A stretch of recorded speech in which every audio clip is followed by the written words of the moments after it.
Quelle lecture faites-vous de la crise actuelle au niveau de l'Assemblée nationale? Mais le contrôle parlementaire qui est une des missions constitutionnelles du député national, il y a non seulement les contrôles de l'effectif, mais il y a aussi les contrôles du bureau, parce que le bureau gère. Et lorsque le bureau gère, le bureau est comptable vis-à-vis de ses collègues que nous sommes. Qu'est-ce que vous reprochez réellement à l'honorable président Vital Kamerhe? Faire une pétition, la déposer, ce n'est pas la fin du monde. Mais la dernière décision reviendra aux députés et qui vont s'assumer, puisque je rappelle ici que lorsqu'il s'agit de vote sur les personnes, le vote est à bulletin secret. Et je vous dis, madame, vous aurez des surprises parfois agréables. Je mets même en garde de ceux-là qui citent les autres chefs de l'État. Cette affaire est une affaire de l'institution Assemblée nationale. Ça ne regarde pas ni la présidente de la République, encore moins le gouvernement, puisqu'il y a certaines personnes qui ont fait allusion au chef de l'État, au mot d'ordre qui viendrait du chef de l'État. Non. Parce que si le chef de l'État donnerait un mot d'ordre, il donnerait un mot d'ordre à son parti politique qui est l'IDPS.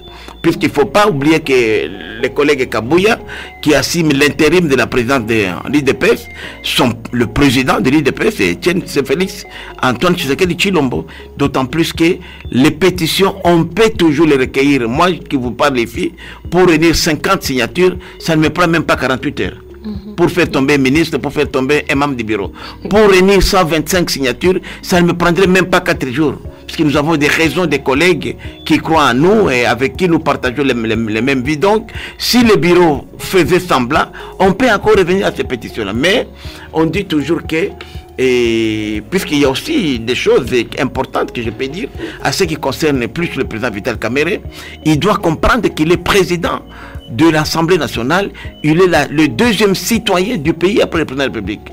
Parfois, on a constaté que les collègues Kamerhe prennent parfois des positions qui ne reflètent pas la vision de l'Union sacrée. Par exemple, aujourd'hui, nous pensons que ce dialogue n'est pas opportun avant que nous puissions d'abord récupérer les espaces occupés par l'ennemi, et les collègues tenaient à ce qu'on aille au dialogue. Je donne un autre cas, par exemple, qui nous a frustrés.